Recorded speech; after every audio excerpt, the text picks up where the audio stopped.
are growing questions surrounding a worker's murder inside a Georgia state. My child is dead, and it's no explanation for a fire. Does that have to do with an inmate having a gun? Wood or a razor blade. This was a firearm with ammunition. On Father's Day, June 16th, 2024, inside a maximum security prison in Glennville, Georgia, an inmate raised a handgun in the middle of the kitchen and shot a 24-year-old cafeteria worker named Aureon Grace. Then he turned the gun on himself. The inmate's name was Jadricus Hart. He was 34 years old. According to state death certificates, no inmate had shot and killed anyone inside a Georgia prison since 2017. This was the first time in 7 years. Says she was just trying to earn a living, and the prison failed to keep her safe. So how did a loaded gun end up inside one of the state's most secure facilities? And what exactly connected the man who fired it to the woman he killed? That's what we're digging into today. Aureon Grace was born September 21st, 1999 in Statesboro, Georgia, the oldest of 6 kids. From the time she was young, she was the one holding things together. Family remembered her as the built-in babysitter, the one who looked out for her younger brothers and sisters before she'd even hit her teens. Her mother, DeShonda Hagan, had Aureon at 19, and over the years, their relationship shifted into something closer to friendship than the usual mother-daughter dynamic. They talked about everything. They leaned on each other. Aureon graduated from Statesboro High in 2018, and she didn't waste time stepping into adult life. She landed a job as an officer with the Georgia Department of Corrections, a role that demands discipline, a level head under pressure, and the ability to stay calm when things go sideways. This wasn't some throwaway job to her. In southern Georgia, the prison system isn't just an employer. It's woven into the fabric of towns like Statesboro. A huge chunk of the local economy runs through it, one way or another. By 2024, Aureon was a mother of 2, a 4-year-old daughter, Kensley, and a son, Asselin, not yet 2. On January 19th of that year, she took a new position, kitchen steward for Aramark, the company contracted to run food services at Smith State Prison in Glennville. When the tragedy happened, she'd only been on the job for a few months. Everyone who knew her told the same story. Kind, respectful, a hard worker. She worked 11 days straight, 14 days straight, just to make money, to make sure she could provide for her kids. Her mother said Aureon would pull 11, sometimes 14 days straight without a break, all to keep her kids afloat and put money aside for the future. She had a plan, nursing school. The prison job was never meant to be permanent. It was a stepping stone towards something steadier, something that wouldn't grind her down physically and emotionally the way this work did. She was saving every dollar she could to get there, but her mother also saw the flip side of that kindness. DeShonda had warned her daughter more than once, you can't let just anyone get close to you, because the moment people realize you've got a good heart, they'll use it against you. It wasn't an abstract warning. It came from experience. Moments in the past when Aureon's generosity had already been taken advantage of. Statesboro itself is a small town, but it's tied at the hip to the state's correctional system. So much of the local economy runs on it. And at first glance, leaving a state corrections job for a contractor position might look like a step down. In reality, for a lot of workers in this part of Georgia, it's more of a sideways move within the same world. Aramark employees, like the ones working alongside Aureon, have been embedded inside these prisons for years. They walk in every morning right next to sworn officers, but they operate under a completely different set of rules. Different training, different emergency protocols, and none of the authority or protection that comes with wearing the uniform. A civilian kitchen worker enters that building every day standing shoulder to shoulder with guards, but she's far more exposed than they are. Now let's talk about the man on the other side of this story.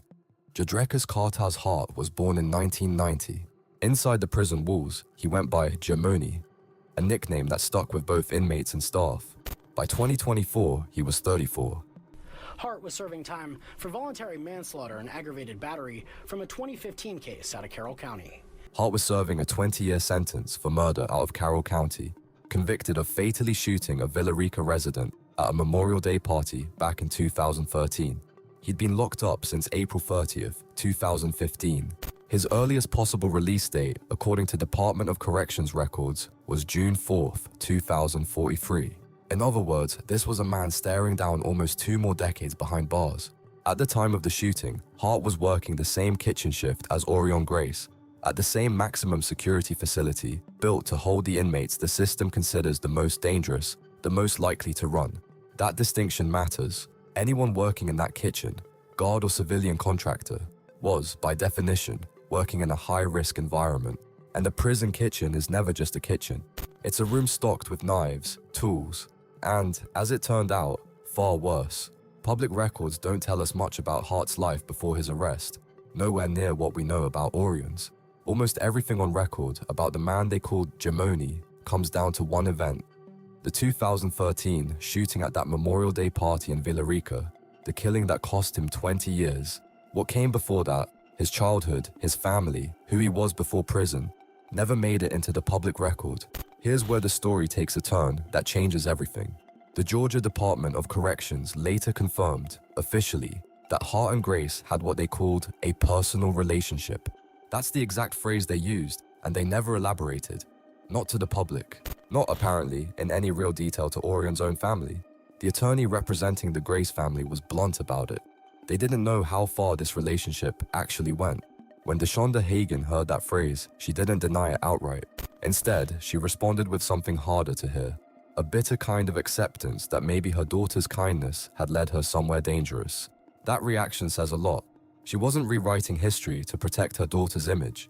She was circling back to her own warnings, the ones she'd given Aureon more than once, about letting the wrong people get too close. That should not be their focus. She still didn't deserve to die. So what was really behind that phrase, personal relationship? Nobody knows for sure. Not us, not the investigators. In cases like this, the Department of Corrections typically uses that language to describe something that crosses the line between civilian staff and inmates. But that line can mean a lot of different things. Maybe this was a case of real feelings that spiraled out of control in an environment where any closeness like that is strictly forbidden. Or maybe it was manipulation. A man serving a long sentence who knew exactly how to spot vulnerability in someone else and used her compassion as a tool for something that had nothing to do with actual feelings. Did Aureon Grace know what she was slowly getting pulled into? Did she understand where the line was and how close she was standing to it? We don't have answers. We may never have them because both people at the center of this story are dead. Their version of events died with them. And there's another question hanging over all of this. Contact between a civilian kitchen worker and an inmate at a maximum security prison is supposed to be tightly controlled. Anything outside of strict work interaction is supposed to get flagged, noticed by co-workers, questioned by guards. So how did something the system itself later labeled a personal relationship develop at all? Did it happen right under everyone's nose without anyone noticing? Or did people suspect something and just look the other way? Did the kitchen staff stay quiet out of indifference or out of fear of being labeled a snitch? There's no clear answer in the public record, but the mere possibility that this could unfold in plain sight, with no one stepping in, adds a whole new layer of unease to this case. If this story has you hooked, hit that like button. Cases like this deserve to be seen. Subscribe so you don't miss the next investigation, and drop a comment. What do you think was really going on between them? Now let's get into what happened that morning. Sunday, June 16th, 2024, Father's Day. Around 4:45 a.m. local time. The kitchen at Smith State Prison was running its usual early shift, the same shift Hart and Grace had worked together for months. No official source pins down the exact minute the shots were fired. The incident occurred around 4:30 a.m. in the prison's kitchen, before the inmate turned the gun on himself. The reports simply say around 4:30 a.m., which means even the most basic detail in this case, the precise time it happened, is still just an approximation. That morning looked like any other Sunday. Breakfast was being prepped for 1,500 inmates. The shift was a mix of Aramark staff and inmates assigned to kitchen duty.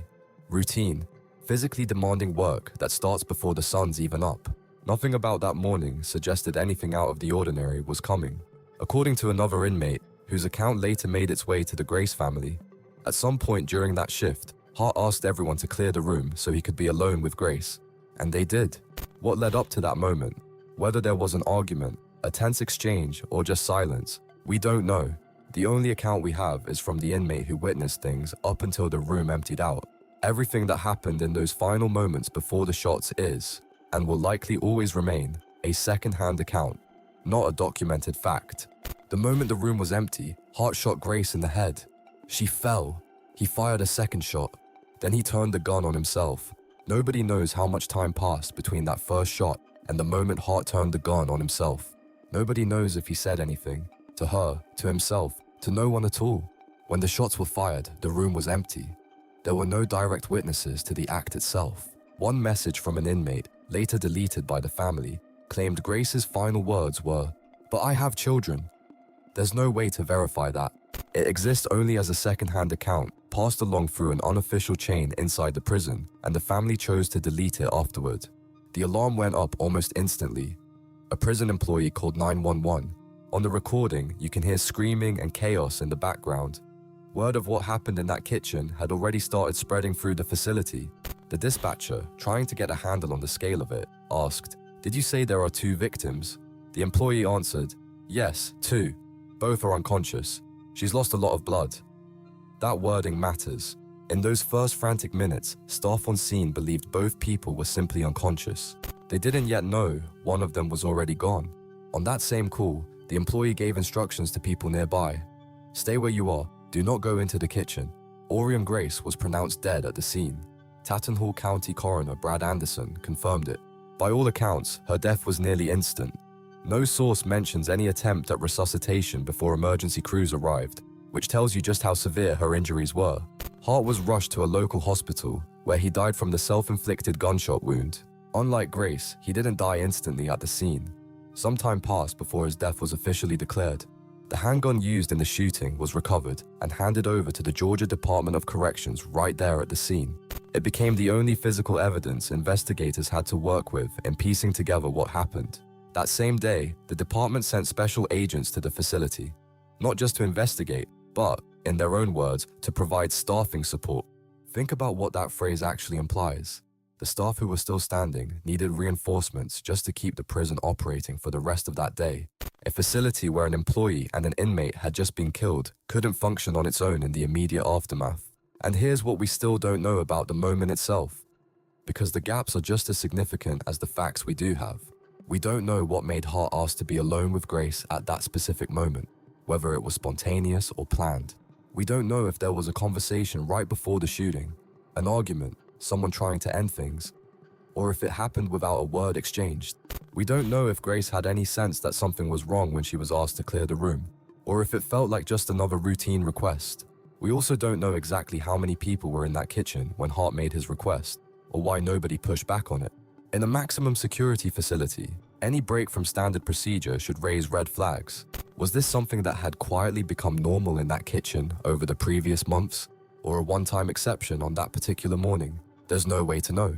For 1,500 inmates who never got their breakfast on time, for the staff who became unwilling witnesses to the aftermath, and for the town of Glennville, which hadn't yet heard the news, June 16th started as an ordinary Sunday. It ended as a date the Georgia prison system would remember as its first incident like this in almost 7 years. Because both Hart and Grace died at the scene or shortly after, there was no arrest, no suspect to charge. There was no one left to hold accountable in the usual sense. So the investigation shifted to a different question entirely. How did a gun get inside a maximum security prison in the first place? But before we get to that answer, we need to look at what happened in the hours and days right after. Because that's where you really see how a system responds when it's failed. Immediately after the shooting, the Georgia Department of Corrections put every state prison on lockdown. Visits at Smith State Prison were cancelled. Roads leading into the facility were blocked. Tactical officers took up positions at the entrance. Families who showed up that Sunday morning for scheduled visits, a routine weekend trip for a lot of them, were met not with the usual security check, but with a tactical team turning them away at the gate. That scale of response is telling. Locking down the entire state prison system, not just one facility, is rare. It usually means leadership doesn't yet know what they're dealing with, and they'd rather restrict everything up front while they scramble to figure out what actually happened at Smith. And it's in these exact hours that maybe the most gut-wrenching part of this story unfolds. How Aureon Grace's own mother found out her daughter was dead. She didn't hear it from the prison. She didn't hear it from Aramark. She heard it from the inmates. Says that inmate with the contraband phone got in touch with her family before prison staff got a chance. We're going through social media, looking on her social media to find people related to her. Using contraband cell phones, the mere existence of which tells you everything about the scale of the problems inside that facility. Inmates started digging through Grace's social media, hunting down her relatives, and eventually reached one of Deshonda's other daughters. The Department of Corrections later confirmed this officially. An inmate called a close family member before prison staff had even finished assessing the situation, let alone made an official notification. Think about that. The informal communication network running through this prison, the one that's technically banned, the one the system is supposed to be shutting down, moved faster than the facility's own official channels. A prison that couldn't protect its employee from a bullet also couldn't beat the inmates to telling her mother she was dead. Aramark, Aureon's employer, responded with a statement from spokesperson Debbie Albert. "We are devastated by the loss of our colleague and are praying for her family." Standard corporate language for a moment like this. And it said nothing about how a company whose employee was murdered on the job inside a prison planned to address the obvious security failure that let it happen. Deshonda Hagen later described the moment she found out. "I started screaming and panicking. I didn't wait for someone else to call because I just wanted to go and see my child with my own eyes."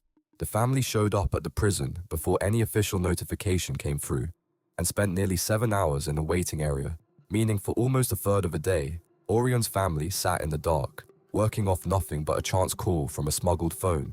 The next day, Monday, June 17th, investigators searched Grace's apartment. Her family later described what they found as a scene of destruction. She says investigators have ripped apart her daughter's apartment while executing a search warrant, leaving behind this mess. And bust the bags open. "They destroyed my daughter's home," her mother said.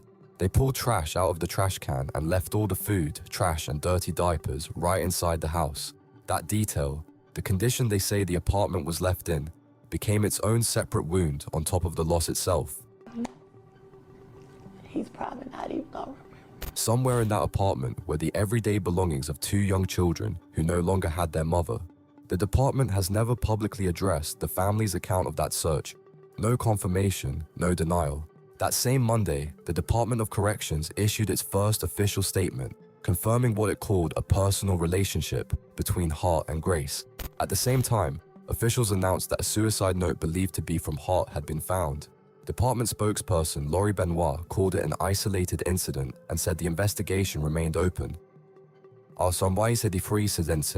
While making clear no further details would be released that day. So nearly 24 hours after 2 people died, the department's public position amounted to almost nothing, plus a promise to keep looking.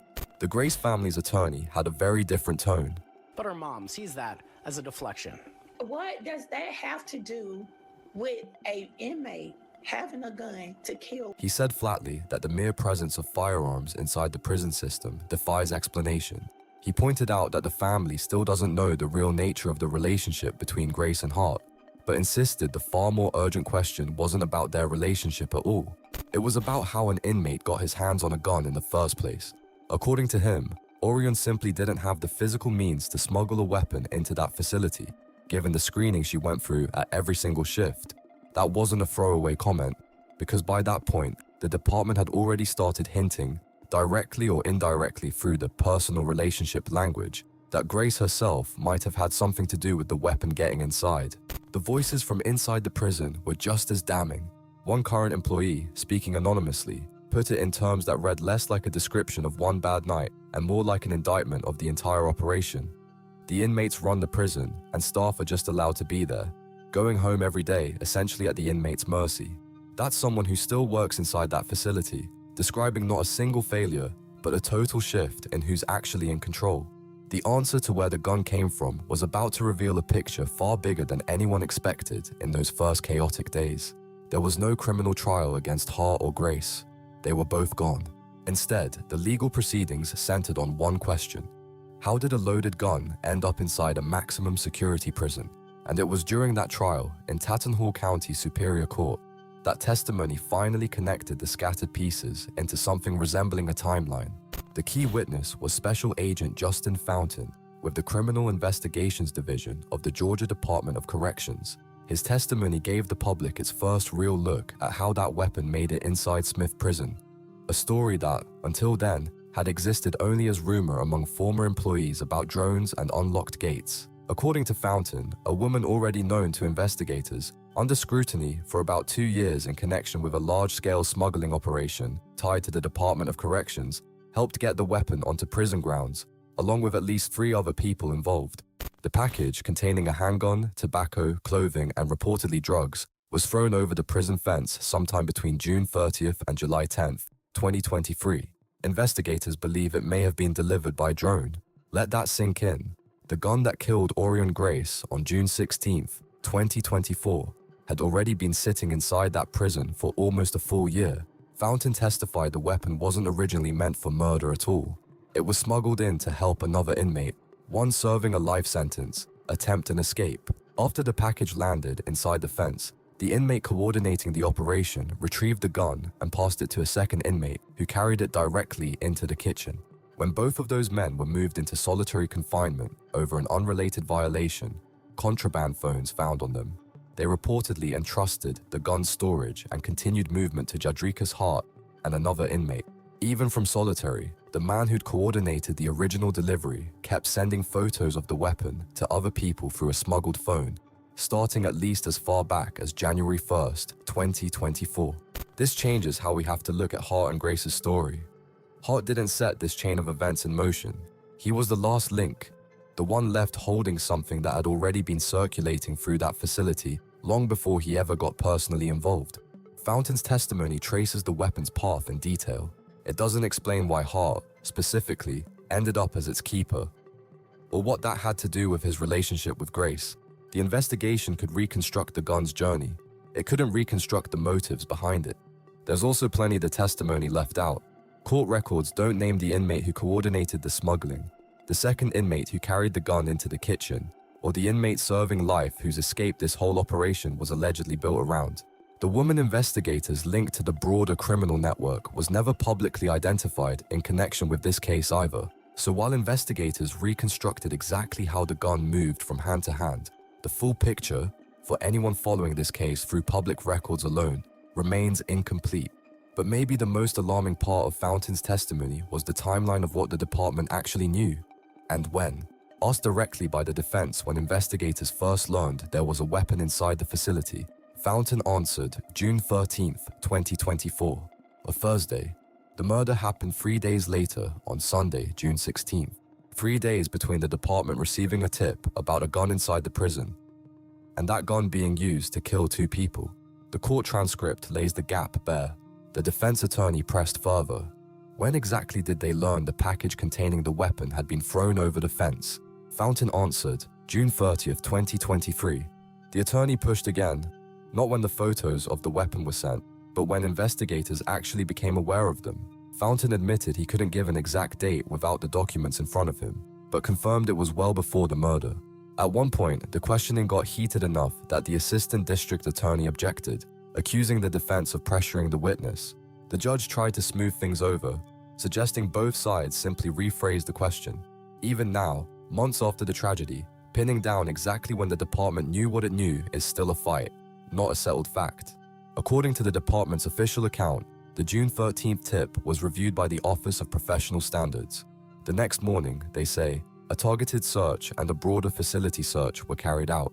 Nothing was found, and the person who originally raised the alarm allegedly walked it back, claiming the weapon didn't exist after all.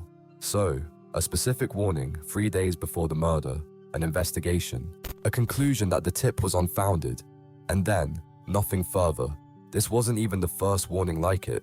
Back in April 2022, 2 full years before Grace was killed, a former Smith prison employee named Julia Roberts, working in the mailroom at the time, received a note from an inmate naming the exact cells where 2 handguns were supposedly being hidden. She passed that tip straight up the chain, including to the deputy warden. According to Roberts, the response barely amounted to a search at all. One of the cells named in the tip was never even inspected. No lockdown was called, and the facility's rapid response team was never brought in. Those 2 guns were never found. Nobody can say for certain whether the gun Hart used was one of the 2 Roberts warned about back in 2022.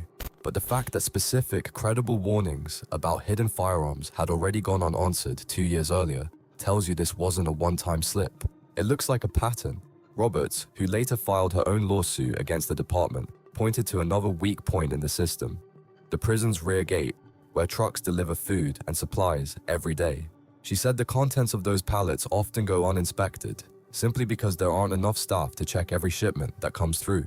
And she noted that beyond food, those containers could theoretically be hiding anything. That route stayed wide open, regardless of whether the gun that killed Aureon Grace came in by drone over the fence or through the delivery gate. Alongside the criminal case, a civil lawsuit followed. In July 2025, more than a year after her daughter's death, Deshonda Hagan sued the Georgia Department of Corrections in Fulton County Court. The complaint alleges staff had been warned repeatedly about weapons inside the facility and did nothing. No lockdown, no large-scale search, no real protective action. The lawsuit is seeking a jury trial, along with damages in an amount not specified in the filing. In the aftermath, according to the family's attorneys, the department's response effectively shifted some of the blame onto Aureon herself, suggesting she might have played a role in smuggling the gun in. Her mother rejected that outright, echoing what the family's attorney had already said in the days after the murder. The gun had been inside that prison long before Aureon ever started working there in January 2024. Agent Fountain's own testimony, placing the weapon's arrival in mid-2023, backs that version of events, not the department's. Here's where things stand. The criminal case traced the gun's entire path through the prison and confirmed the department knew about it 3 full days before the murder. But no one has been named or held personally accountable for the fact that this warning went nowhere. The civil suit filed by Aureon's mother is still pending, still asking the question nobody in that courtroom ever had to directly answer. If they knew 3 days in advance, why did the response amount to a routine check instead of the kind of action that might have actually saved her life? It is shocking to the conscious, and I hope that this is a wake-up call for the Georgia Department of Corrections. Aureon Grace's funeral was held nearly 2 weeks after her death. The public viewing took place June 28, 2024, from 1 to 6 p.m. at Matthew H. Lovett & Sons Funeral Home in Statesboro. That evening, from 6 to 8, the family held a private ceremony, followed by a memorial balloon release at 7:30. White and purple balloons rising for a woman who never got the chance to grow old. The funeral service itself was held the next day, June 29th, at St. Mary's Missionary Baptist Church in Statesboro, led by Elder Donald Chavers, with a sermon delivered by Reverend Timotheos Mincy. She was laid to rest at Antioch Baptist Church Cemetery in Brooklet. Today, Deshonda Hagan is raising her 2 grandchildren. The children Aureon left behind, 5 and 2 years old at the time of a 2025 interview. She's still fighting the Department of Corrections in court, and for her, that lawsuit remains the only real avenue left for answers the system has never offered voluntarily. In her words, her daughter would still be alive if the facility had simply followed its own basic safety protocols. And yet the institutional fallout has been strikingly small for a case involving a death on the job. 6 Aramark employees were barred from returning to the prison as part of the ongoing investigation, a consequence that landed entirely on the contractor's staff, not on anyone in Department of Corrections leadership. It's worth sitting with that. The fallout fell on the company whose employee died, not on the agency that, according to sworn testimony, knew about the weapon 3 days before it was used to kill her. Prison warden Jacob Beasley kept his job, despite rumors of a suspension circulating among staff after the shooting. One current employee, speaking anonymously, placed the blame directly on Beasley and on Department of Corrections Commissioner Tyrone Oliver. Governor Brian Kemp declined to comment directly, citing the ongoing investigation, but announced that consultants from Guidehouse would be brought in to assess the state's prison system, part of a previously announced $1.5 billion investment in public safety. Promises like that have been made before. Whether they translate into real change at the level of one prison kitchen is still an open question, and the broader picture here is even bleaker than this one case suggests. This was actually the second killing of a Smith prison staff member in a single year. Back in October 2023, an inmate named Leighton Lester fatally stabbed 42-year-old Officer Robert Clark with a homemade weapon. Back in October, investigators say an inmate there shanked 42-year-old guard Robert Clark to death from behind. At the time Aureon was killed, roughly 2/3 of the facility's full-time guard positions sat vacant. In 2023 alone, the prison confiscated 1,509 weapons, 694 phones, 854 chargers, over 16 pounds of marijuana, and more than 27 pounds of tobacco. Here, the GBI charged the prison's warden in a sprawling contraband conspiracy. Hart was serving time for voluntary manslaughter. And just months before that, in early 2023, the prison's former warden, Brian Adams, was arrested on charges of racketeering, bribery, and document forgery.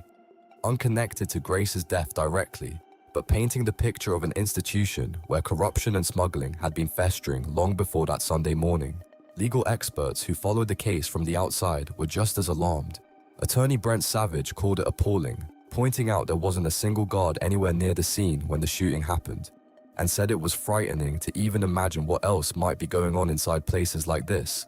Criminal defense attorney Joshua Schiffer said the very idea that an inmate inside a Georgia maximum security prison could get his hands on a loaded gun defies any reasonable explanation. Hugh Hurwitz, a prison management consultant and former acting director of the U.S. Bureau of Prisons, called the shooting an extremely unusual event and pointed straight to a serious, systemic security failure. The state legislature just formed a committee to review it from top to bottom.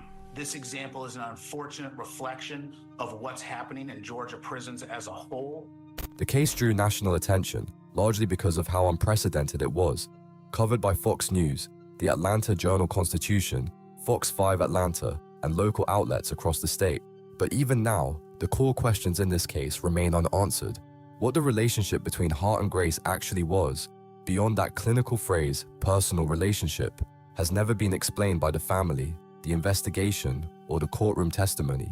And nobody has been held personally responsible for the fact that the department knew about the weapon 3 days before it killed 2 people. Today, Aureon's mother is the only voice from this story still demanding answers.